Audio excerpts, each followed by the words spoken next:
So Victor Wembanyama is out for blood this coming up season. The loss against Team USA is still hurt him a lot. And I love his competitive fire because this is the type of stuff you want to see from a young player who I think, in my opinion, is going to be the best international player in the NBA in the next few years. And it's not even going to be close.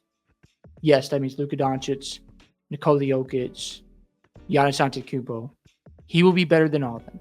So they asked Wemby what are his plans going forward, and he simply said, it's just the beginning. He posted this on his Instagram, and they were asking what he thought about the Olympics. He said, I always try to help my team whatever is needed. I'm ready to make any sacrifice. Tonight was scoring. In the previous game, the defense was too focused on me.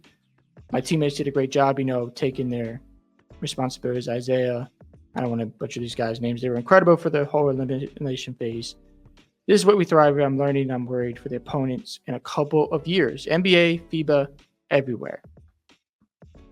Wemby is playing no games. This guy is going to be very special. Now, if you haven't been paying attention to what the Spurs have been doing this offseason, they drafted Stephon Castle, which I think could be a huge addition to this team, especially if he develops some chemistry. And then you have Chris Paul, who's a solid vet. He's always had an impact everywhere he goes. They also picked up Harrison Barnes, and they still have all that draft capital.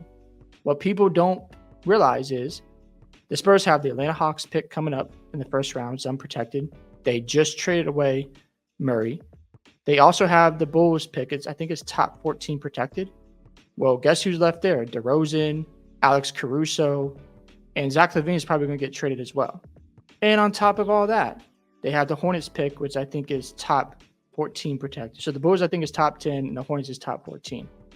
So if the Hornets, the Hawks, and the Bulls are bottom feeders next year, the Spurs might have 4 top 10 picks in next year's draft, potentially top 14. That is very scary to even think about. And imagine Wemby having a point guard like Chris Paul, where he can finally have a guy who can distribute the ball to him, put him in position to get easier baskets. We saw what Chris Paul did with the Clippers with Blake Griffin and DeAndre Jordan. DeAndre Jordan wasn't that great on offense. He got so many lob opportunities from Chris Paul.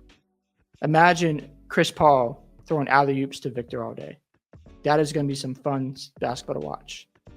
And then on top of that, think of the experience that Stephon Castle is going to get playing alongside Chris Paul. Let's just say they decide to start Chris Paul and Castle comes off the bench. That's going to be perfect for him to transition to the NBA. I think Vassell will be better. He's a phenomenal shooter. And the Spurs are doing the right things here by just having veteran leadership in the locker room. I think Victor's going to take a huge leap next season. I wouldn't be surprised if he's in top 20 conversations in the NBA by the end of next season. That's how good I think this guy is. He was already a finalist for Defensive Player of the Year, competing with Rudy Gobert in his rookie season. The defensive rating for the Spurs when he was off the court was, I think, 123.1. When he was on the court, 117.2. So you see the difference of him on and off the court when they're playing defense. There's a huge difference there. If there's a few things that Victor Wembanyama needs to work on the most, number one, his shot selection. He shoots about almost 50% outside the lane during the game. I think if you can get that down to 45% a game, so he gives himself an opportunity to score more in the paint, that will help him out, especially with that 7'4" size and an 8-foot wingspan. Another improvement that Victor should work on next is increasing his free throw attempts per game. He was at 5.2 per game last season. And I think his reliance on the jump shot needs to come down. He needs to be more in the paint. It's going to help having Chris Paul because he has an actual point guard who can set him up for success. But I think if he can work on being closer to the lane, using his size to his advantage, he will get more free throws and put pressure on the defense to foul him. Another thing that he should work on more is having a consistent hook shot where he's attempting that shot from 8 foot out, and you really can't stop that because it's another counter to his game. If he's using that in his bag and not just always relying on alley-oops and driving to the paint, that is going to make him even harder to guard. Now, this might take time to develop. I don't expect it to happen overnight, but that is one thing I think Victor should strive to get better at year in and year out.